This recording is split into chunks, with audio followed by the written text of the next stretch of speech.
রবের চেহারা চিরস্থায়ী রবে, তাও কার? আপনার রবের, মানে রসুলের রবের চেহারা, সবার রবের না।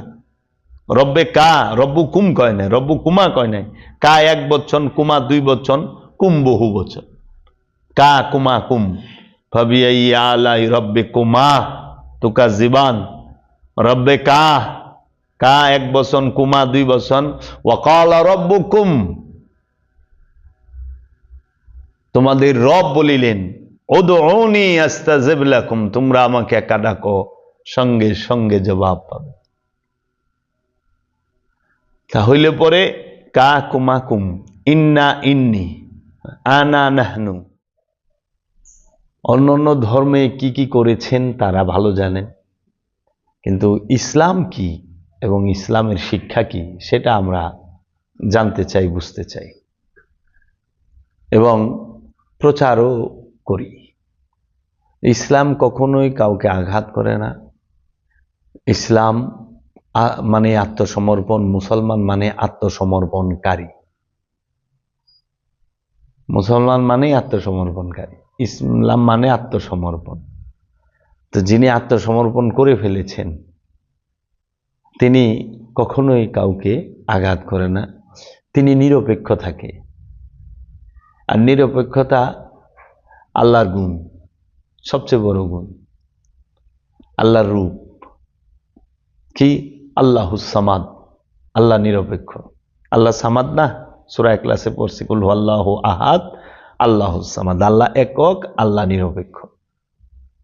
তাহলে আল্লাহ নিরপেক্ষ, নিরপেক্ষ কখন হইতে পারে? একটা মানুষ নিরপেক্ষ তখন হইতে পারে যখন সে রবের কাছে, রসুলের কাছে আত্মসমর্পণ করে ফেলেছে। মানে খান্নাস রূপে শয়তান মুক্ত হইলেই সে নিরপেক্ষ হয়। যেরকম আপনি দেখেন এই সৃষ্টি রাজ্যে যাহা কিছু আছে, গাছগুলো, যাকে আরবিতে শাজারা বলা হয়, গাছগুলো কিন্তু নিরপেক্ষ, তাই না? হিন্দুর বাড়িতে আম গাছ আছে না? মুসলমানের বাড়িতে আম গাছ আছে। হিন্দুর বাড়ির আম গাছও আম দিচ্ছে, মুসলমানের বাড়ির আম গাছও আম দিচ্ছে। আম নিয়ে কারো, কোনো গাছ নিয়ে কারো নেই। এমন তো না যে না হিন্দুর বাড়িতে এই গাছ হবে না, মুসলমানের বাড়িতেই হবে। তো নিরপেক্ষতা, এই গাছগুলো সবাই নিরপেক্ষ। কেন? তাদের মধ্যে খান্নাস রূপে শয়তান নাই। কারণ শয়তান দিছে আল্লাহ অন্তরে। সূরা নাসে বলছে আল্লাযী ইউওয়াসউইসু ফি সুদুর ইন্নাস, মানুষের সুদূরের মধ্যে, নফসের মধ্যে যে সুদূর, তার মধ্যে শয়তান থাকে। তাহলে শয়তান থাকে সুদূরে, আর এই সুদূর অন্য কোনো প্রাণীর নাই। সবচেয়ে মজার বিষয় হলো এটা, কোনো গাছের সুদূর মাকামটা নাই। মাকামে সুদূর কোনো গাছের নাই, মাকামে সুদূর কোনো নদীর নাই, মাকামে সুদূর এই জমিনের নাই, মাকামে সুদূর সাগরের নাই, মাকামে সুদূর মানে অন্তর, মন, পাহাড়ের নাই, মাকামে সুদূর সূর্যের নাই, চন্দ্রের নাই, গ্রহ উপগ্রহের নাই, মাকামে সুদূর কোনো বিল্ডিংয়ের নাই, কোনো ইমারতের আছে যে সুদূর মাকামে? না। তাহলে শয়তানের একমাত্র থাকার স্থানই হইল মাকামে সুদূর। তাহলে যেহেতু মাকামে সুদূরে শয়তান থাকার পারমিশন পাইছে, এই সুদূর মাকামটা শুধু আছে জিন আর ইনসানের। তার মানে জিন আর ইনসানের অন্তর ব্যতীত শয়তান আর কোথাও থাকে না। আর জিন আর ইনসানের অন্তর ব্যতীত যেহেতু শয়তান কোথাও থাকে না, তাহলে সমগ্র সৃষ্টিগুলো আল্লাহর তসবিহ পাঠ করে, আল্লাহর সেজদায় রত, শুধু জিন আর ইনসান ছাড়া। তাই আল্লাহ বলছে, আমি কি মানুষ আর জিনকে আমার ইবাদত করার জন্য তৈরি করি নাই? প্রশ্নবোধক, ইন্টারোগেটিভ। আল্লাহ বলতেছে, ওমা খালাকতুল জিন্নি ওয়াল ইনসি ইল্লা লিয়াবুদুনি, আমি কি জিন ইনসানকে আমার ইবাদত করার জন্য তৈরি করি নাই? এবং এই মানুষের এবং জিনের মধ্যে সুদূর আছে বিদায় আল্লাহ বলছেন, নাহনু আকরাবু ইলাইহি মিন হাবলিল ওয়ারিদ, আমরা তোমার জীবন রোগের নিকটেই অবস্থান করি। ও হুয়া মা কুমাইনা মা কুমতুম, তুমি যেখানে আমিও সেখানে। কি সুন্দর করে বলছে। এখন এই সৃষ্টি রাজ্যে যত প্রাণী আছে, যে পশু পাখি, গরু ছাগল ভেড়া বকরি সিংহ বাঘ হাতি, এইরকম প্রাণী যারাই আছে কাহারুরই মাকামে সুদূর নাই। কেউ কোরআন থেকে কেউ দেখাইতে পারবে না মাকামে সুদূর আছে। তাদের নফস আছে, নফস মানে প্রাণ, সুদূর মানে অন্তর, প্রাণের গভীর অন্তর থাকে, নফসের ভিতরে সুদূর। এর জন্য মানুষ আশরাফুল মাকলুকাত, এই জন্য যে মানুষে অন্তর পাইছে, ব্যক্তি স্বাধীনতা পাইছে, যাহা অন্য কেউ পায় নাই।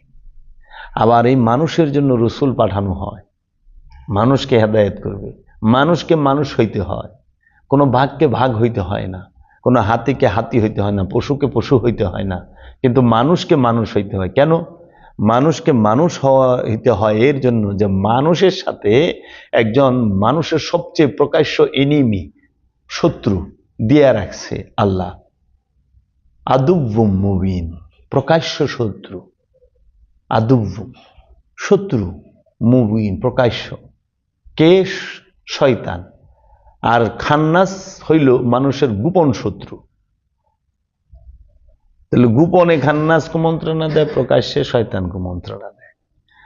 তো ইবাদত বন্দিগি শয়তান তাড়াবার জন্য, মানে নামাজ রোজা হজ যাকাত কুরবানি আমলে সলেহা, শয়তানকে মুসলমান করবার জন্য। যখন আমি শয়তানকে তাড়াইতে পারুম, তখন আমি আত্মসমর্পণ করতে পারুম, স্যালেন্ডার, নিরপেক্ষ হইতে পারুম। এর আগে আমি নিরপেক্ষ, আপনি কেউই নিরপেক্ষ হইতে পারবে না। শয়তানকে অন্তরে নিয়ে কোনোদিন নিরপেক্ষ কথা বলা যায় না, ওটা নিরপেক্ষ সাজা যায়। তারা সাজে নিরপেক্ষ। ভাই আমি একটা নিরপেক্ষ কথা কই, আপনি কথাটাই করেন, আমার কথাটা নিরপেক্ষ, কিন্তু গভীরভাবে যা দেখেন উনি কোনো দলের পক্ষ লয়ে বই দিছে। হ্যাঁ, নিরপেক্ষ খান্নাস রূপী শয়তানকে অন্তরে রেখে নিরপেক্ষ হওয়া যায় না, যেটা চরম সত্য কথা।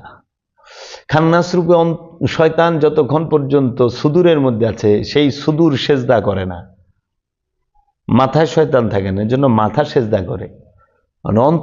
অন্তরে শয়তান থাকে লেগে অন্তর সেজদা করে না। দেখেন আমরা নামাজ পড়তে গেলে আমাদের মাথা সে সেজদা দেয়, নাক সে সেজদা দেয়, কপাল সে সেজদা দেয়, আমাদের হাতও সেজদা দেয়, পা আঙুলও সেজদা দেয়, আমাদের অঙ্গ প্রত্যঙ্গ সবাই সেজদা দিচ্ছে, কিন্তু আমাদের মনটা না সেজদা দিচ্ছে না, মনটা বাহিরে থাকে। কেন মনটা বাহিরে থাকে? কারণ এই মনের মধ্যে শয়তান বয়ে রয়েছে।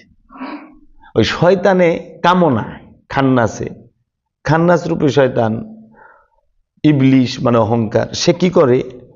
সেজদা থেকে আমার দূরে রাখে, বাইরে নিয়ে যায়, দূর বাইরে ল। আমার দেহ মসজিদে থাকে, দেহ যায় নামাজের উপরে থাকে, দেহ আমার রুকুতে থাকে, দেহ আমার সেজদায় থাকে, দেহটা ইমামের পিছে থাকে, কিন্তু মনটা মসজিদেও থাকে না, যায় নামাজেও থাকে না, মনটা ইমামের পিছেও থাকে না, রুকুতেও থাকে না, সেজদায় থাকে না, মনটা খালি বনে বনে ঘুরে, আর বাতাসের আগে পবনের আগে বনে বনে ঘুরে।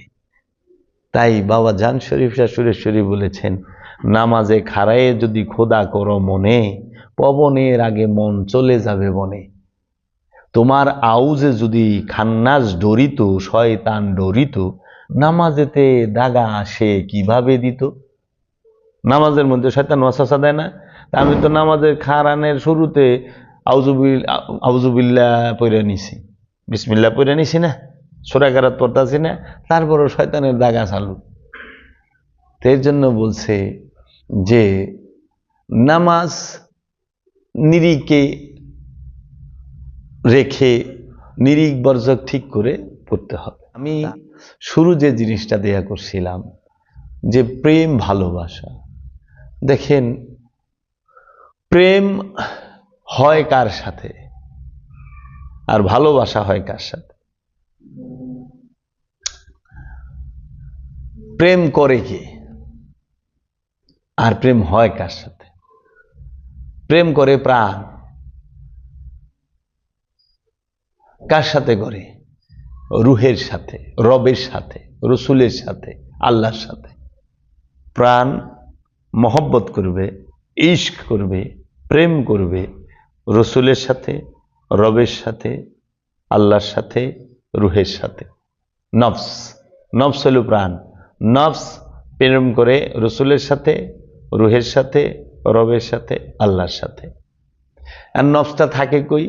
ইনসানের মধ্যে, দেহের মধ্যে। আর দেহের মধ্যে যতক্ষণ আমি এই প্রাণ আছে ততক্ষণ সে জিন্দা। প্রাণটা আলাদা হয়ে গেলে দেহ থেকে সে মুর্দা, লাশ। তো প্রেম তো মরে না,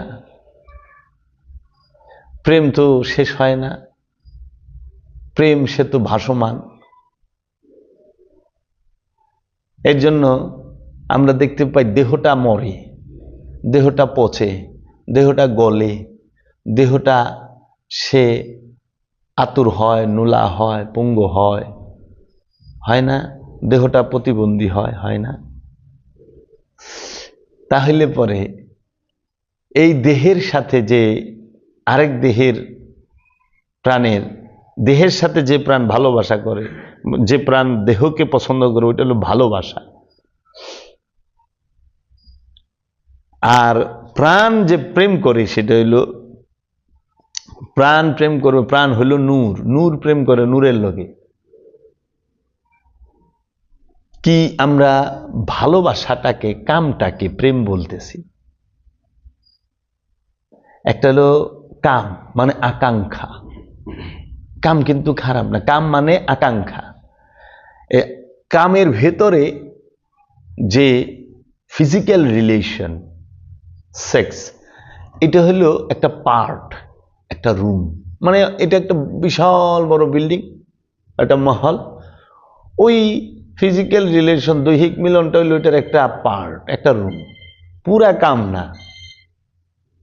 সবাই তো ফিজিক্যাল রিলেশন চায় না, কিন্তু সে পাগল, সবাই পাগল। এনে যারা আইছে সব পাগল, এনে যারা আসছে সবাই নেশাখোর। মানে এই পৃথিবীতে সবাই কোনো না কোনো নেশায় আক্রান্ত। আমরা তো কোনো নেশা না, কেমন কথা কানা নেশা। বাবা, আপনি নেশা বলতে কি বুঝেন? কি বুঝছেন? নেশা ছাড়া কেউ নাই। কাহারও ধনের নেশা আছে, কেউ খালি সম্পদ সম্পদ করে। কাহারও ক্ষমতার নেশা আছে, কারো শক্তির নেশা, কারো আবার রূপের নেশা, কারো আবার বিদ্যার নেশা,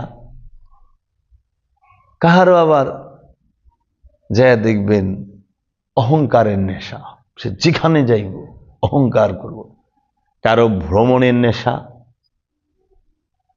কারো জানার নেশা, কারো দেখার নেশা। খালি ছবি দেখবে, একটা ছবি অমিতাভ বচ্চনের জীবনে কেউ সারে নাই, মানে দেখছে, সব দেখছি। আচ্ছা, দেখার নেশা, কারো পড়ার নেশা, কারো বলার নেশা, কারো বিড়ির নেশা, কারো পানের নেশা, কারো গাজার নেশা, সিদ্ধির নেশা, কারো মদের নেশা, কারো হিরোইনের নেশা, কারো বাবার নেশা, কারো শয়তানের শ্বাসের নেশা, কারো ড্যান্ডির নেশা, কাহারও আবার স্পর্শের নেশা, যে সেই স্পর্শ চায় প্রচন্ড।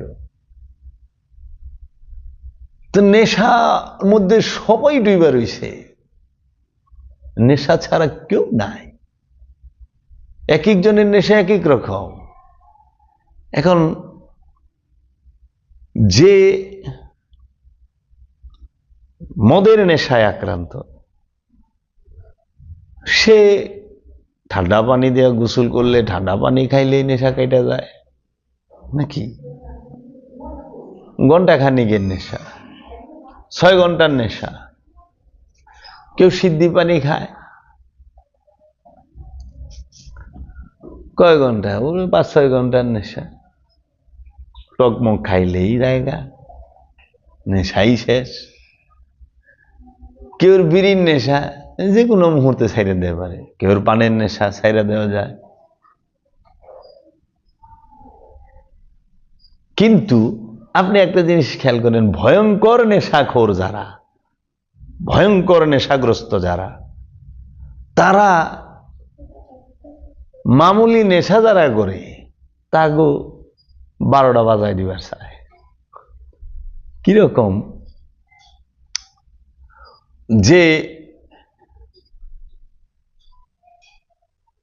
একটা নেশায় ব্যক্তির ক্ষতি হয়, আরেকটা নেশা করলে সমাজের ক্ষতি হয়, পরিবারের ক্ষতি হয়, আরেকটা নেশা রাষ্ট্রের ক্ষতি হয়, আরেকটা নেশা আছে মানব জাতির এবং সৃষ্টির ক্ষতি হয়। কোন নেশাটা কোন রকম? যে মদ খায় তার লিভার খারাপ হয়, ব্যক্তির ক্ষতি, পরিবারের ক্ষতি। অনেক সময় পরিবারের অত ক্ষতিও হয় না, কিন্তু ব্যক্তির ক্ষতিটা হয়। আচ্ছা, যে সিদ্ধি পানি খায় তার হয়তো লাঞ্চে পানি জমতে পারে, ফুসফুসটা কালো হয়ে যায়, পচা যেতে পারে, তো সে আরেক নেশাগ্রস্ত, ব্যক্তির ক্ষতি। পান, বিড়ি, সিগারেট খাওয়া দাওয়া, এটা ব্যক্তির ক্ষতি হয়, কিন্তু সমাজের ক্ষতি কখন হয়? কোন নেশাখোরেরা সমাজের ক্ষতি করে, রাষ্ট্রের ক্ষতি করে। সমাজের ক্ষতি এবং রাষ্ট্রের ক্ষতি করে যাহারা ক্ষমতার নেশায় আক্রান্ত, তাহারা। যাহারা সম্পদ জমা করার নেশায় আক্রান্ত, তাহারা সমাজেরও ক্ষতি করে, রাষ্ট্রেরও ক্ষতি করে। দেখেন, ক্ষমতায় যাবার জন্য মানুষের সাথে কত রকম প্রতারণা করে, কত রকম উল্টাপাল্টা কথা কয়, কত মানুষকে মেরে ফেলে ক্ষমতায় থাকার জন্য, ক্ষমতায় যাওয়ার জন্য। একে অপরকে, মানে সব দোষ তার, একদম নিষ্পাপ মাসুম। আবার সে যখন ক্ষমতায় থাকে তখন সব নেক আমল তার, সব দোষ যে তার বিরুদ্ধে আছে সে। এটা শুধু এই দেশে না, সব দেশে, বিশ্বের ক্ষমতার জন্য, ক্ষমতায় টিকে থাকার জন্য, ক্ষমতাকে গ্রহণ করার জন্য তারা এইভাবে করে, আক্রান্ত সমাজকে করে, কলুষিত করে। তাহলে এটা সমাজ, রাষ্ট্র ক্ষতির মুখে হয়। আর যারা শক্তির পূজা করে, যারা শক্তির পূজা করে, যেরকম বিশ্ব নেতা যারা শক্তির পূজা করে, যেরকম মহাশক্তিধর যারা আছেন, যারা পারমাণবিক আবিষ্কার করতেছে, ব্যালিস্টিক ক্ষেপণাস্ত্র আবিষ্কার করতেছে, যারা মিসাইল টিসাইল বানাইতেছে, তারা বিশ্বের যে কোনো দেশে যে কোনো সময় হামলা করতে পারে, দখল নিতে পারে, যা খুশি তাই করে। আবার তারা যে এগুলোর পরীক্ষা চালাইতেছে, ওইখানেও তো জীব ধ্বংস হচ্ছে, প্রাণ ধ্বংস হচ্ছে, সবই ধ্বংস হচ্ছে। তা যে অস্ত্রে যাই বানান, মানুষকে মারার জন্যই তো বানাইছেন, প্রাণকে মারার জন্যই তো বানাইছেন, তাহলে সেটার বিশ্বের কল্যাণের জন্য কোথায় হইল? ওটা তো শক্তির জন্য, ক্ষমতার জন্য। তাহলে এই নেশায় যারা আক্রান্ত তারা ভয়ঙ্কর, কিন্তু তারাই দেখবেন যে ওই যে বিড়ি খায়, মদ খায়, গাঁজা খায়, হ্যাগো থাপড়ায়। হ্যাঁ, আবার কেউ আছে সম্পদের নেশায়, সে মাল জমাইব, সে সুদ ঘুষ কিংবা মজুদকারী কিংবা ওজনে কম দিব, সে ওই নেশায় আক্রান্ত, সম্পদ জমার নেশায় আক্রান্ত। মানে কি, সে একটু কিছু জমা করতে চায়, অন্যের হকটা মাইরা খায় ফেলায়, ভাই বোনের হক মাইরা খায় ফেলায়, আত্মীয় স্বজনের হক মাইরা খায় ফেলায়, এতিমের হক মাইরা খায় ফেলায়। তো এরা আক্রান্ত নেশায়। সবাই তো পাগল না? পাগল না, পাগল পাগল সবই পাগল, পাগল বিনে কে আর আছে, পাগল পাগল সবই পাগল। অনেকে কেন আমি পাগল না, হ্যাঁ সুস্থ। আরে যে কয় আমি পাগল না, হেই তার বড় পাগল। কয় যে কয় আমি নেশা করি না, হেই সবচেয়ে বড় নেশাখোর। তার নেশা হয়তো বিড়ির না, পানের না, গুলের না, হয়তো মদের নেশা তার নাই, হয়তো তার সিদ্ধি পানির নেশা নাই, হয়তো তার সঙ্গীতের নেশা নাই, হয়তো তার বিদ্যার নেশা নাই, কিন্তু সম্পদের নেশা তো আছে। আমারে অনেকে আয় বাবা আমার কোনো লোভ নাই, কিন্তু আল্লাহর অলি অলি আছেন। লোভ ছাড়া মানুষ আছে নাকি? লোভ ছাড়া তো মুমিন, সে যার লোভ নাই সে মুমিন, সে মুমিন, ডেফিনেটলি মুমিন। কিসের লোভ নাই? কোন জিনিসের লোভ নাই? লোভ কত কোটি প্রকার জানা আছে। আমরা যে অপকর্ম করি, এই মানুষগুলো যারা অপকর্ম করে, তাহারা যত আকাম কুকাম যা কিছু করে, সব কিছুর মূল হোতা একজন, সে হলো খান্নাস রূপী শয়তান। সে করে না, সে করায়। খান্নাস সুদ খায় না, কিন্তু সুদ খাওয়ায়। খান্নাস অন্যের হক মাইরা খায় না, কিন্তু খান্নাস অন্যের হক মাইরা খাওয়ায়। খান্নাস রূপী শয়তান সে ডাকাইতি করে না, কিন্তু সে ডাকাইতি করায়। খান্নাস রূপী শয়তান সে চুরি করে না, সে চুরি করায়। খান্নাস রূপী শয়তান সে বলৎকার করে না, কিন্তু বলৎকার করায়। খান্নাস রূপী শয়তান সে কোনো প্রকার মদ গাঁজা ওই নেশা পানি এগুলো সে নিজে করে না, কিন্তু হ্যাঁ করায়। হ্যাঁ, কি মজার বিষয় না? সে কিছুই করে না, করায়। কিন্তু সে একটা জিনিস করে, সে হইলে আদম রে সেজদা দেয় না, আদম মানে না, সে এইটা করে। এইটা হলো করে, আর অন্য কিছু করাইছে। আজাজিল কিন্তু ঘুষ খাওয়ার অপরাধে, বলৎকারের অপরাধে আর চুরি ডাকাতির অপরাধে জান্নাত থেকে বের হয় নাই। তার অপরাধ একটা ছিল, সে শুধু বলছিল আমি আদম হইতে উত্তম। আদমের কাছে নিজেকে সফর্দ করে নাই, আদমের কাছে সে স্যালেন্ডার হয় না, আত্মসমর্পণ করে নাই। এইটাই তার অপরাধ।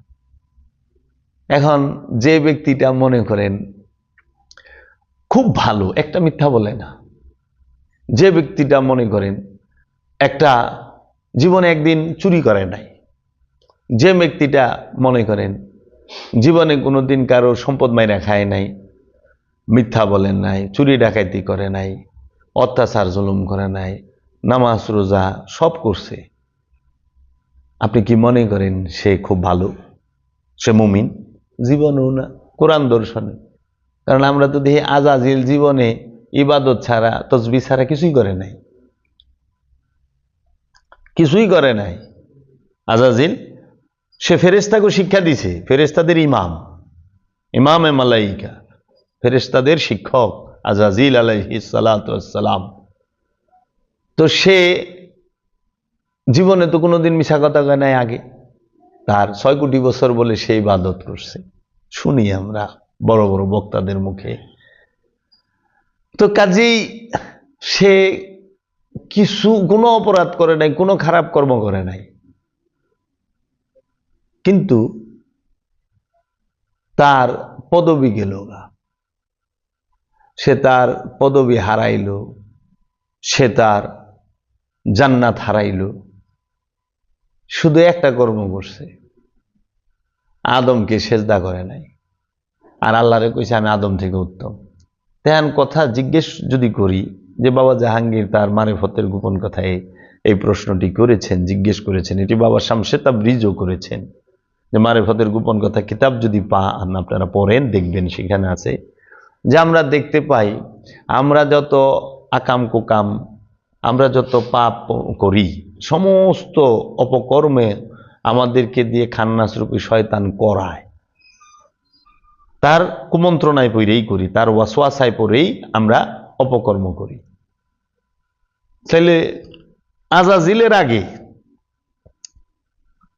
তো কোনো শয়তান ছিল না, আজাজিলের আগে তো কোনো শয়তান ছিল না। আজাজিল যখন ইমাম, ইমামে মালাইকা, ফেরেশতাদের ইমাম, তখন তো কোনো শয়তান ছিল না।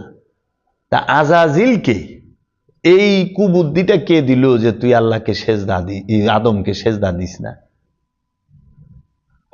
হে আজাজিল, তুই আদমকে সেজদা দিস না, এই কুবুদ্ধিটা ওরে কে দিল? আমরা যত আপনারা যত অপকর্ম, মানুষ যত অপকর্ম করে, জিন যত অপকর্ম করে, এই সকল কিছু শয়তানে করায়, এটা শয়তানের ডিউটি। তো আজাজিল কে এই বুদ্ধি দিল যে হে আজাজিল তুমি আদমকে সেজদা দিও না, তুমি বলো আমি আজাজিল হইতে, আমি আদম হইতে, আমি তুমি যে আদম বানাইছে আদম হইতে উত্তম। এই বুদ্ধিটা কই থেকে আইল? আমাগো নয় জাহান্নামে ফালাই দিল শয়তানে, তো শয়তান রে এই আজাজিল রে জাহান্নামে ফালাইল কে? আমি এই প্রশ্নে শুই না পইরা তো অবাক। আসলেই তো কথাটা অসাধারণ। পরে এর উত্তর আমার জানা নাই, আমি খুঁজতেছি।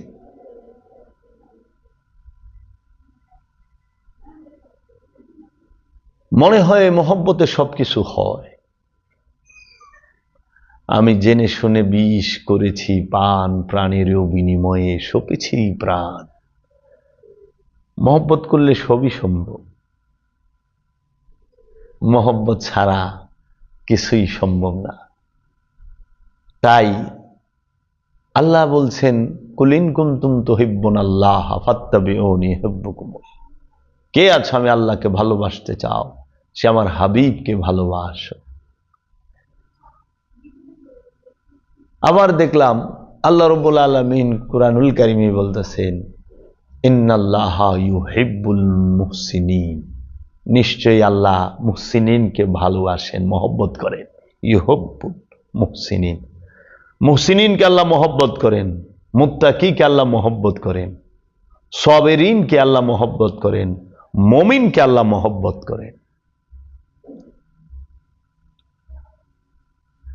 আবার আল্লাহই কইতেছে ইন্নাল্লাহা মাআস সাবিরিন, নিশ্চয় আমি ধৈর্যশীলের সাথে থাকি। আল্লাহ ধৈর্যশীলকে মহব্বত করে, আবার ধৈর্যশীলের সাথে থাকি। আবার আল্লাহই কইতেছে নিশ্চয় আমি আল্লাহ মুহসিনিনের সাথে থাকি, নিশ্চয় আমি আল্লাহ সাবিরিনের সাথে থাকি, নিশ্চয় আমি আল্লাহ মুত্তাকির সঙ্গে থাকি, নিশ্চয় আমি আল্লাহ মুমিনের সঙ্গে থাকি। এই চারজন ছাড়া আল্লাহ আর কারোর সাথে থাকে না, আর এই চারজনকে আল্লাহ মহব্বত করে। তাহলে আল্লাহ একটা জিনিস করে মহব্বত, আল্লাহ আরেকটা জিনিস করে আল্লাহ থাকে। আর কতক্ষণ থাকে আল্লাহ, কোন সময় থাকেন আপনি আছে না জানার জন্য যে আল্লাহ কিছু সময় থাকে কিংবা শুক্রবারে থাকে না, সর্বক্ষণ থাকে। আলা ইন্না আউলিয়াল্লাহি লা খাউফুন আলাইহিম ওয়ালা হুম ইয়াহজানুন। খবরদার, আমার ওলি যারা, নিকটবর্তী যারা, তাদের কোনো ভয় নাই, তারা চিন্তিত হবেন না, কারণ আমি তাদের গার্জিয়ান, আল্লাহই গার্জিয়ান। তাই আমরা তো দেখি যে এই নেশা, এই পাগলামি সবার ভিতরে আছে। তো কিছু নেশার কারণে জাতি ধ্বংস হচ্ছে, মানব জাতি ধ্বংস হচ্ছে। কিছু নেশার কারণে পশু জাতি, পশুকুল ধ্বংস হচ্ছে। কারণ নেশার কারণে উদ্ভিদ, গাছপালা, তরুলতা, এই উদ্ভিদ জগৎ ধ্বংস হচ্ছে। কারণ নেশার কারণে মানব জগৎ ধ্বংস হচ্ছে। কারণ নেশার কারণে এই পশুকুল ধ্বংস হচ্ছে। কারণ নেশার কারণে কোনো জ্ঞানকুল, জ্ঞানীকুল ধ্বংস হচ্ছে। কারণ নেশার কারণে কোনো সভ্যকুল ধ্বংস হচ্ছে।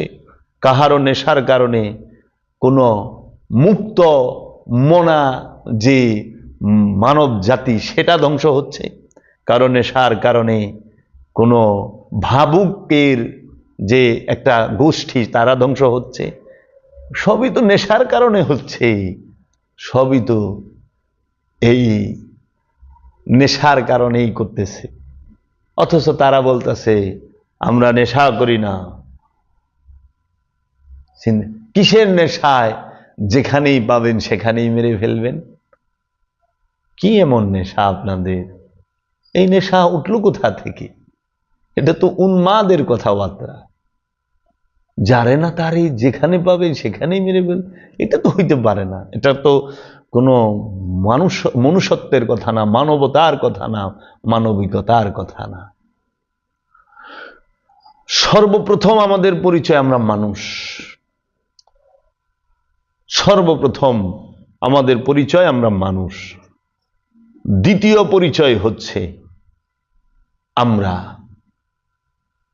বিভিন্ন ভিন্ন ভিন্ন ধর্মের।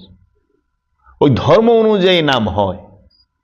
যিনি মুসলমান তার নাম হয় আব্দুর রহমান, আব্দুর রহিম। যিনি হিন্দু সনাতন ধর্মের অনুসারী তার নাম জগৎমোহন, হরিমোহন। যিনি খ্রিস্টান ধর্মে বিশ্বাসী তার নাম হবে পিটার, পল, জন, তাই না? যিনি বৌদ্ধ ধর্মে তার নাম হবে বিম্বানি। তো নামগুলো তো ধর্ম অনুসারে হয়, মানুষগুলো তো ধর্ম অনুসারে হয় না। মানুষগুলো তো প্রেমে হয়। প্রেমে মানুষ সৃষ্টি, প্রেমে প্রাণ সৃষ্টি। আর কামনায় আকাঙ্ক্ষায় বস্তু সৃষ্টি। গাড়ি যে সৃষ্টি করছে সে প্রেমে করে নাই, সে আকাঙ্ক্ষায় করেছে এইটা বিক্রি করে মিলেনিয়ার হব, এটা আমার সম্পদ, এই জ্ঞান, এটা দিয়ে আমি বড় কারবারি ব্যবসায়ী হব। এর জন্য আকাঙ্ক্ষায় কামে যেটা সৃষ্টি হয় সেটা বস্তু, আর প্রেমে যেটা সৃষ্টি হয় সেটা প্রাণ, মানুষ। প্রাণ সৃষ্টি হয় প্রেমে, বস্তু সৃষ্টি হয় কামনায় আকাঙ্ক্ষায়। এর জন্য চাওয়া যেখানে আছে ওইখানে আকাঙ্ক্ষা, ওইটাই আকাঙ্ক্ষা। আমি রসুলকে চাই, এটা আমার আকাঙ্ক্ষা। আর তাকে যদি আমি পায়া যাই এটা আমার পূর্ণতা, প্রেম। প্রেম পরিপূর্ণ, আকাঙ্ক্ষা পূর্ণ নয়। আর যে দুনিয়া চায়, যেরকম ওই যে বাবা ঈদ দিস, আজকে যারে চাইছ বাবা না ফেললে মরে যাও। আমার দেশে এরকম প্রেম মহব্বত আছে না? আমি কারো ওটা ছোট করি না, বোঝার জন্য বলতেছি। মরে যাবো না ফাঁস। আচ্ছা 15 বছর সংসার করার পরে আরেকজনের উপরে হ্যাঁ মন আয় পড়ছে, ক্যা করে, দিল তো বাচ্চা হ্যাঁ জি, হ্যাঁ মজবুর হ্যাঁ হাম। মানে মন আরেকজনের উপরে ফিদা হয়ে গেছে গা। কি রে তুই আরে না হলে মরে যাবি, তুই আবার আরেকজনের কাছে ঘুরবা লইছ। ক্যা করে यार, দিল তো বাচ্চা হ্যাঁ জি। দিলেরে বুঝান যায় না, ওই যে বাচ্চারে বুঝাইতে পারবেন না আপনি, এর লেগে দিল বাচ্চা। কিন্তু প্রেম সে বাচ্চা না, প্রেম পূর্ণ, প্রেম সত্য, প্রেম নিত্য।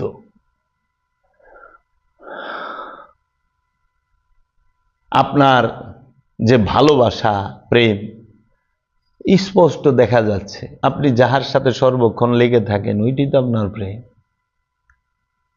আপনি যাকে সর্বক্ষণ চান সেই তো আপনার প্রেম। এখন আপনি যদি সর্বক্ষণ খালি মাল মাল করেন তাহলে আপনার প্রেম হইল মাল, মালের সাথে আপনার প্রেম। এটা জাহিরি প্রেম, প্রকাশিত প্রেম দেখা যাইতেছে। আর আপনি যদি সর্বক্ষণ রবের জিকির করেন তাহলে রবের সাথে আপনার প্রেম। হ্যাঁ আপনি কর্ম করতেছেন, কর্ম তো দেহ দিয়া করতেছেন, কিন্তু হৃদয় দিয়া প্রাণ দিয়ে আপনি রবকে ডাকতেছেন।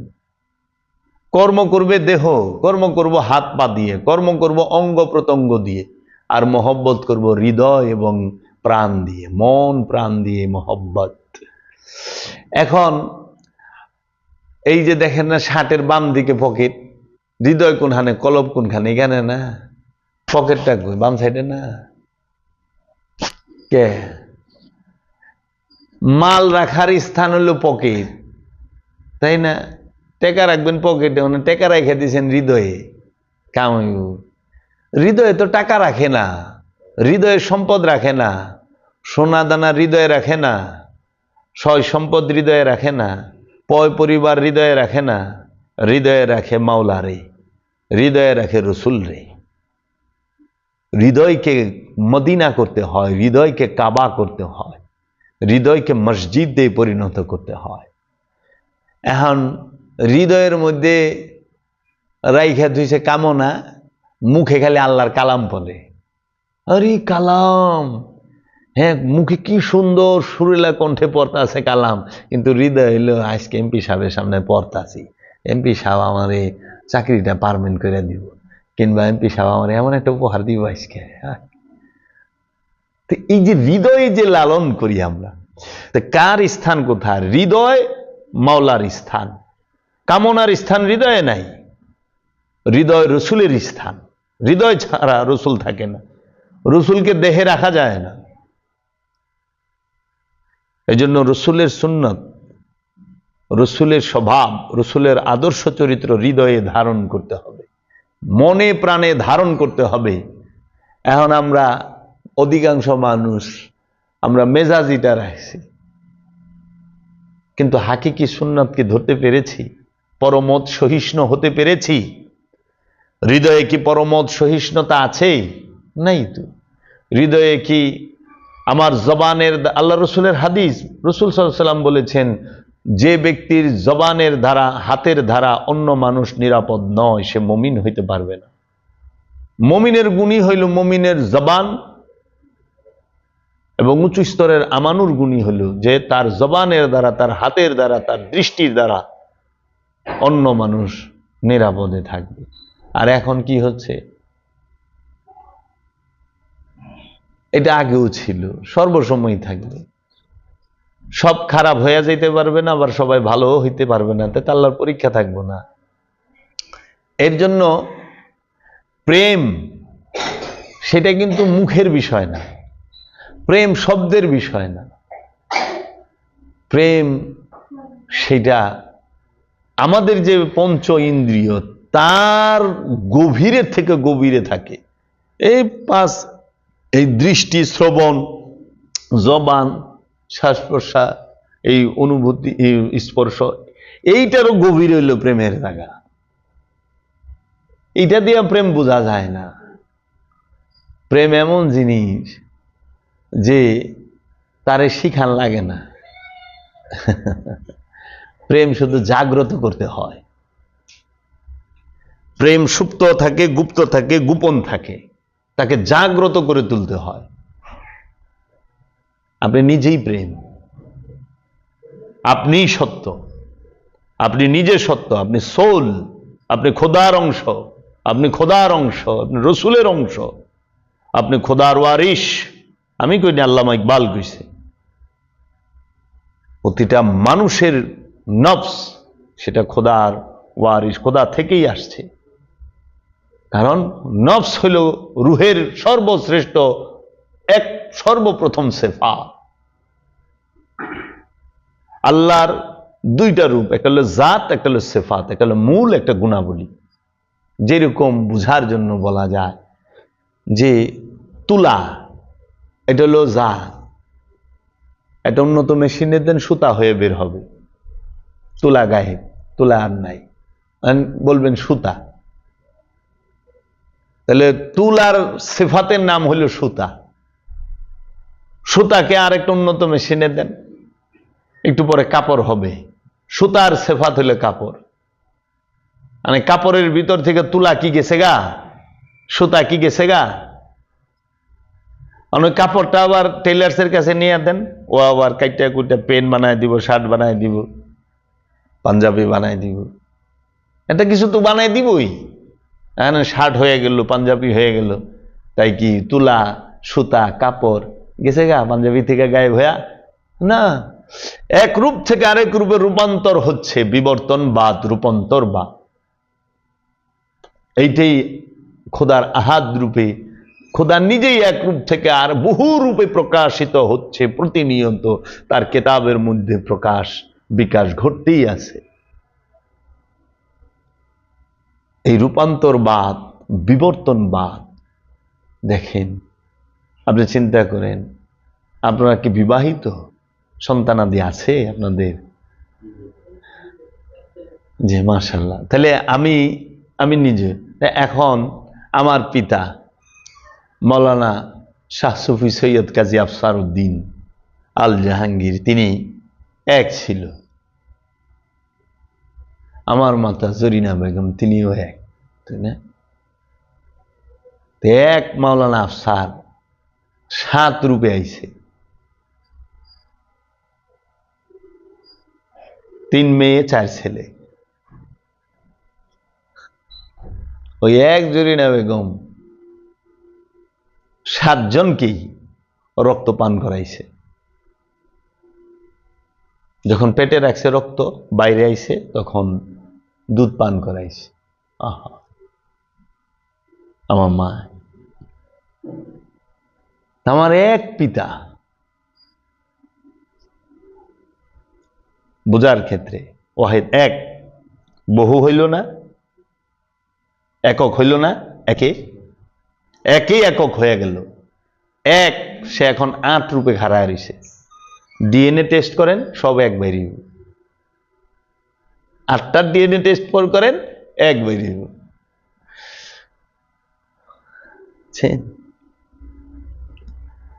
আপনি সেই মাওলার সিফাত দেখে তো আপনি এত সুন্দর, আপনারা সবাই মানুষ এত সুন্দর, মানুষ এত জ্ঞানী, এত বুদ্ধিমান। কারণ সে আইছে কোথা থেকে? তাহলে যে খোদা, যে নূর পাঠাইল, যে যাও খাও দাও ঘুরো ফিরো, ওয়াজাক্কার শাজারা, ওই নিষিদ্ধ বৃক্ষের স্বাদ গ্রহণ করো না, যেটাকে সমাজে বলে গন্ধম ফল খাইও না, খবরদার। কিন্তু সর্বপ্রথমই তো এটা খায় আলাইছে, নিষিদ্ধ বৃক্ষের স্বাদ নিয়ে নিছি। এখন নিষিদ্ধ বৃক্ষের স্বাদ নেওয়া, আমি যে রিটার্ন তার কাছে মিলুম, তার সাথে যাবো, আর সেই সুযোগ হইল না। তাহলে কি করতে হবে? প্রায়শ্চিত্ত করো, সাধনা করো, শুদ্ধ হও, ফিল্টার হও, ফিল্টার হয়ে তারপরে আবার ব্যাক করো, যাতে মিলো। তোমার জাতের থেকে সিফাত করছি, তুমি তো পবিত্র। যে দেখেন না, আমার ছোট্ট বাচ্চাটা ছাড়া আমি শুই না, ও আমারে ছাড়া শোয় না, জাতের লোকে মিলা থাকে সিফাতে। কি আদর করি, চুমা দিই, কি ও একেবারে মাসুম, মানে এমন ভাবে জাত দেয়া হে। কিন্তু এই জাতি যখন আস্তে আস্তে ওই সরল প্রেম থেকে, মাসুমিয়াত থেকে সরে যাব, সে আস্তে আস্তে আর এইভাবে আয়সা মিশবে না, থাকবে না। আমি থাকবার চাইলেও ও থাকবো না। আর যাও তো, তুমি বহু ডিস্টার্ব করো, আমার কাম আছে। ছেলেটা যখন যুবক হয়, পিতামাতার সাথে শুইতে চায় কেন? পিতামাতা ঘরে গেলে একটু বিরক্তর ভাব দেখায় না? পিতামাতার ঘরে সন্তান গেলে বিরক্ত করে না, কিন্তু পিতামাতা কে রে, তার না কালেকশন আরেকজনের সাথে হয়ে গেছে, ওইটা সে জানতে দিতে চায় না। সে অন্য কিছু করতেছে, সে জানতে দিতে চায় না, গোপন ছুপাকে রাখতে হয়, সামলায়। ওই জাতে বারবার সে ভাতের কাছে যায়, আয় সে না, যাও যাও যাও। ওই সেফাত আর জাতের লগে মিলতে চায় না, সে আবার কি করে, আরেকটারে গ্রহণ করে। কেন? সে সৃষ্টি করতে চায়। বাবা, সেই জাত আমার পিতা, সে শুধু ডাইকে গেল, আয় আমার কাছে আয়। আমি আর তাকে ওই যে এতটুক কালে যে ভালোবাসাটা আমি বাসছি 1-2 বছরে, আর সেই ভালোবাসা পারলাম না। এক সময় আমার মা, আপনার মা আপনার জন্য তার দেহটারে সব সময় দিয়ে রাখতো, মনটারে দিয়ে রাখতো। কিন্তু এমন এক সময় হয়েছে, সে আপনাকে দেখলো তার দেহের কাপড় ঠিক করে না গো। কিন্তু আমি তো সেই দিন চাই, যেই দিন আমার মা আমার সাথে কোনো বাইন্ডিং, কোনো হিজাব রাখে নাই মা, আমি সেই দিন চাই। ঠিক আমি যে বান্দা, আমার স্বার্থের কারণে এত হেজাব, এত পর্দা হয়ে গেছে যে আমার যে জাত, আমার মাওলায় পাক, আমি সেই মাওলারে দেখতাছি না, আমি যাইতে পারতাছি না, কথা বলতে পারতাছি না। সে আমার কাছেই আছে, কিন্তু আমার স্বার্থ আমাকে যাইতে দিচ্ছে না।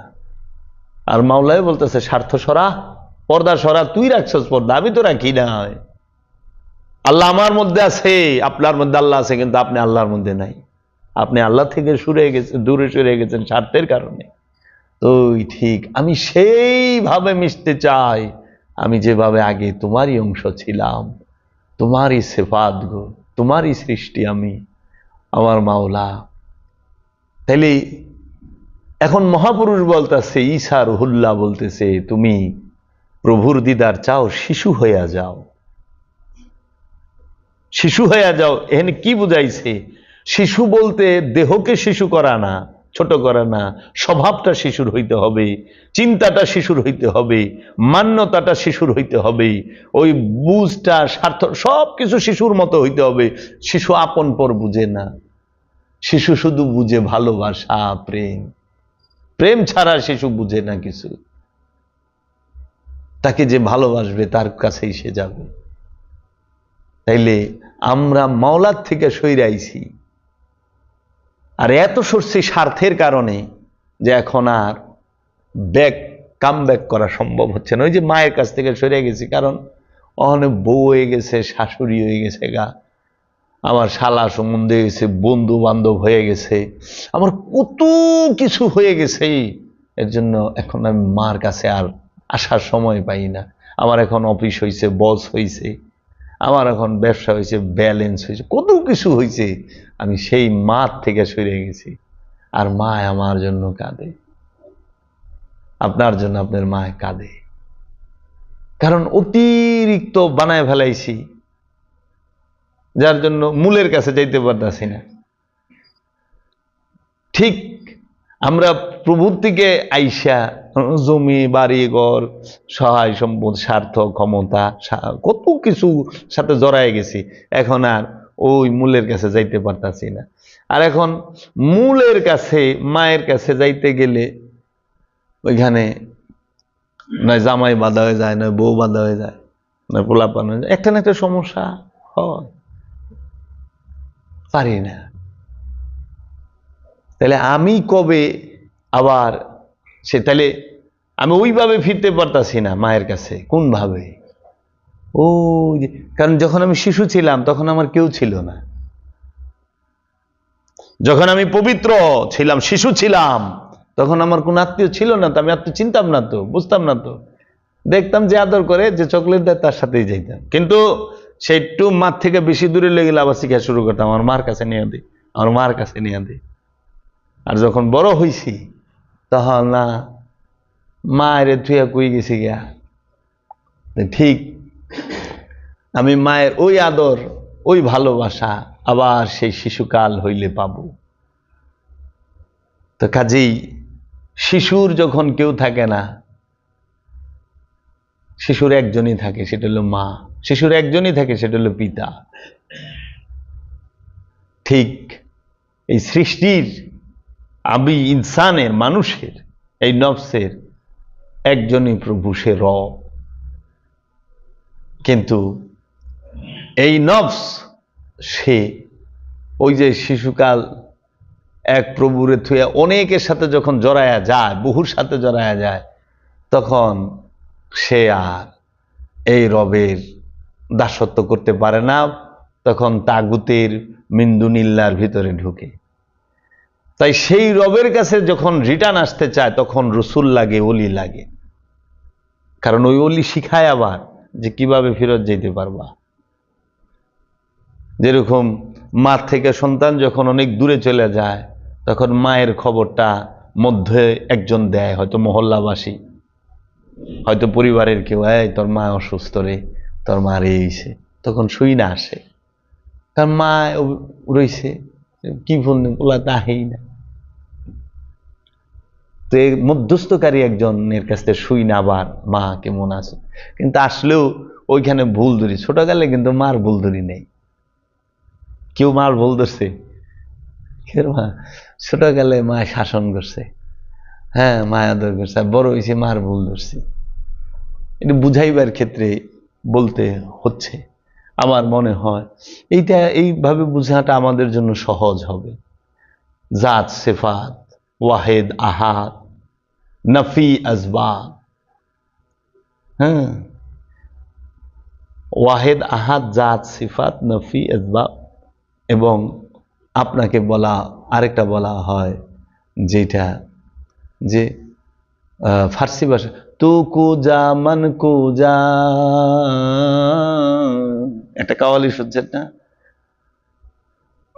একটা কাওয়াল আছে, কালাম আছে, তু কুজা মান কুজা, মানে মাটিও তুমি, বর্তনও তুমি, তুমিই মাটি তুমিই বর্তন। আমার খালি দেহার মধ্যে একটু গোলক দাদা ভিন্নতা আছে। আল্লামা ইকবাল বলছেন, मैं जिसको कह रहा हूं अपना हस्ती ও তু नहीं तो और क्या है। আমি যারে বলতাছি যে এইটা আমার প্রাণ, এই প্রাণ তুই না তো তাহলে কি, তুম এক গোরখ দন্দা হো। তখন সে আল্লামা ইকবাল বলতেছেন যে जब सब आशिक तुम्हारे नाम पे तो क्यों ये झगड़ा রহিমার রাম पे। সবাই বলতেছে সবাই আল্লাহর প্রেমিক, রবের প্রেমিক, তাই না? রাম রহিমের ঝগড়া কেন? মৌলভী সাহেব আর বাউল সাহেবের ভিতরে দ্বন্দ্ব লাগলো কেন? সবাই তো খোদার প্রেমিক। আবার উনি বলতেছে খোদার কোনো বুত নাই, মানে দেহ নাই, অঙ্গ প্রত্যঙ্গ নাই। এটা তো আমরাও বিশ্বাস করি, খোদা আল্লাহ নিরাকার। তখন কে নাকি বলছে আল্লাহর কি বুঝেন, আল্লাহর বুঝেন, তো ওটা তো নাই, ওটালে এত ফালাফালি। যেটা নাই ওটা তো আমরা বিশ্বাসই করি না। আমরা সব সময় মানে আল্লাহ নিরাকার, আল্লাহর হাত নাই, আল্লাহর মাথা নাই, আল্লাহর চোখ নাই, কান নাই, মুখ নাই, হাত নাই, পা নাই, আল্লাহর কোনো আকার নাই, আল্লাহ নিরাকার। এটা আমি বিশ্বাস করি মনে প্রাণে। তো ওইখানে আল্লাহর কি আছে না আছে করলে আহে যায় কি, আর ওগুলো আমাকে কোনো দ্বন্দ্ব নেই। ওটা হলো যে মানুষকে বিভ্রান্ত করা। কিন্তু রবের আকার আছে, রবের আকার আছে, আল্লাহ নিরাকার, রব আকার। নফস নিরাকার কিন্তু দেহ আকার। প্রাণ নিরাকার, প্রাণ ধরা যায়, প্রাণ ছোঁয়া যায়, কিন্তু প্রাণ দেখা যায়, প্রাণ অনুভব করা যায়, ধরাও যায় না, ছোঁয়াও যায় না।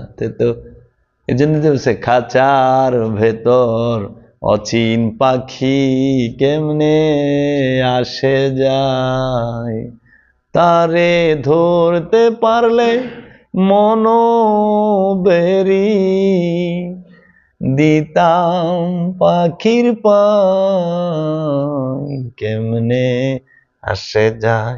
দেহ আকার, প্রাণ নিরাকার, রব আকার, আল্লাহ নিরাকার। বুঝছেন? রূহ গোপনেরও গোপন। রব যখন গুপ্ত এবং সুপ্ত এবং অপ্রকাশিত অবস্থায় থাকেন, সেই রূপটাকে বলা হয় রূহ, যাকে ধরা ছোঁয়ার বাইরে। আর ওই রূহ যখন জাগ্রত হয়ে যায় মুমিনের মধ্যে, সাধকের মধ্যে, কদরের রাতে, তখন সে আল্লাহর প্রকাশ, রবের প্রকাশিত রূপ হয়, রব রূপ ধারণ করে। ওই রূপ প্রকাশ হইলেই সে রব রূপ ধারণ করে। এর জন্য আল্লাহর গুপ্ত সুপ্ত রূপের নাম রূহ, আর আল্লাহর প্রকাশিত বিকশিত রূপের নাম রব। এখন রবের আকার আছে কিভাবে? রব বলতেছেন যে সূরা রহমানের 26-27 নম্বর আয়াতে, কুল্লু মান আলাইহা ফান ওয়া ইয়াবকা ওয়াজহু রাব্বিকা ওয়া যুল জালালুল ইকরাম। কুল্লু মান আলাইহা ফান, সমস্ত কিছু ধ্বংস হবে, ওয়া ইয়াবকা, চিরস্থায়ী রবে, ওয়া ইয়াবকা ওয়াজহু, ওয়াজহু মানে চেহারা, রবের চেহারা। তো চেহারা কাকে বলে? পূর্ণতার প্রতীককে বলে। রবের চেহারা চিরস্থায়ী রবে। তাও কার? আপনার রবের, মানে রসুলের রবের চেহারা, সবার রবের না। রব্বে কা, রব্বু কুম কয় নাই, রব্বু কুমা কয় নাই। কা এক বচন, কুমা দুই বচন, কুম বহু বচন। কা কুমা কুম, ফাবিআই আলাই রব্বে কুমা তুকাজ্জিবান। রব্বে কা, কা এক বচন, কুমা দুই বচন। ওয়াকালা রব্বুকুম, তোমাদের রব বলিলেন, উদউনি আস্তাজিব লাকুম, তোমরা আমাকে একা ডাকো, সঙ্গে সঙ্গে জবাব পাবে। তাহলে পরে কা কুমা কুম, ইন্না ইন্নি, আনা নাহনু, ওয়াহিদ আহাদ, সামাদ, জাত সিফাত, এটি বুঝতে হবে। তখন সেন যায় জ্ঞান। ধর্মীয় কোনো জ্ঞানই নাই, অনুভূতিটা বোঝায়। ওরা প্রেম আর ভালোবাসার বিষয়। আমার দয়াল রসুল কি নর না? দৈহিক গঠনে, আদর্শে পুরুষ, আদর্শ স্বভাবে পুরুষ, দৈহিক গঠনে তিনি নর, ছেলে। তা আমরা সবাই মহব্বত করি না আল্লাহ রসুলরে? তো প্রেম করতে কি সমলিঙ্গ কোনো সমস্যা, বিপরীত লিঙ্গ লাগে না? এর জন্য মহব্বত এই রসুলের সাথে হয়, পুরুষের সাথে মহব্বত হয়, নর আর নারীর মিলন হয়, দৈহিক মিলন হয়। নর নারীর থেকে সৃষ্টি হয় সন্তান, আর পুরুষের থেকে সৃষ্টি হয় পুরুষ। পুরুষ পুরুষ তৈরি করে, নর নারী মিলা নর আর নারী তৈরি করে। জাকারা উনসা বলে, নরকে বলে জাকারা, উনসা বলে নারীকে। আর পুরুষের সাথে যদি সঙ্গ করেন, পুরুষকে যদি অনুসরণ করেন, পুরুষে পরিণত হবেন। পুরুষকে যে খান্নাস রূপী শয়তান মুক্ত, কামনা বাসনা মুক্ত, সে পুরুষ। আর নারীকে যে দৈহিক গঠনে নারী কি উনসা। আর নেশাকে যে খান্নাত যুক্ত নফস, সে নেশা। বন্ধন যুক্ত নফস, সে নেশা। মোহযুক্ত নফস, সে নেশা। এর জন্য কোরআন বলেছেন কি, প্রথম হলো দেখেন আপনার প্রথম রূপ কি? প্রথম রূপ নফস। নফসের জন্য ইনসান, দেহ, জিসিম। জিসিম ইনসান মানে নফস আর জিসিমের মিলনে হয় ইনসান। আর নফস আর জিসিম আলাদা হয়ে গেলে লাশ, ইনসান থাকে না। আর শুধু দেহ হইল জিসিম, জিসিম ডেথ হইলে ওইটা হলো লাশ। তাহলে প্রথম হইল নফস, তারপরে হইল জিসিম। ওই জিসিমের মধ্যে ইনসান, নফসারে ইনসানের মধ্যে আবার হইল জাকারা উনসা। জাকারা মানে নর, উনসা মানে নারী। এই জাকারা উনসা এদের মধ্যে হইল আবার আমানু। আবার এদের মধ্যে হয়ে গেল নেশা, মোহযুক্ত, বন্ধনযুক্ত, খান্নাতযুক্ত নফস মানে নেশা। আর আমানু মানে রসুলের মুরিদ, আমানু। তাই হইল আমানু নেশা। আমানু যখন রসুলের কথা মতো তিনি শুদ্ধ কর্ম শুরু করলো, তখন তিনি হইলেন মুসল্লি। মুসল্লি সে আবার যখন শুদ্ধ কর্ম করতে করতে হয়ে গেল মুহসিনিন, মুত্তাকিন, সাবিরিন, মুমিন, খোদা যায় মিলল। আর ওই যে নেশা, বন্ধনযুক্ত নফস, সেটা জাকারাও হইতে পারে, উনসাও হইতে পারে, সেটা নরও হইতে পারে, নারীও হইতে পারে। আমানু নরও হয়, নারীও হয়, মুমিন নরেও হয়, নারীও হয়। তো ওই নেশা যে নফস খান্নাতযুক্ত, সে হইয়া গেল কি জালিম, সে হইয়া গেল কি কাফের, সে হইয়া গেল কি সামনে বাড়লে মুশরিক, সে হইয়া গেল কি যায় নমরুদ, সে হইয়া গেল ফিরআউন, সে হয়ে গেল সাদ্দাদ। এভাবে হয়ে যায়, বুঝছেন? এই অনেক রসুলের মাঝখান, নবীর মুমিনের মাঝখান থেকে, অনেকগুলোর মুমিনের মাঝখান থেকে নির্বাচিত করে একজন রসুল আল্লাহ নির্বাচিত করে।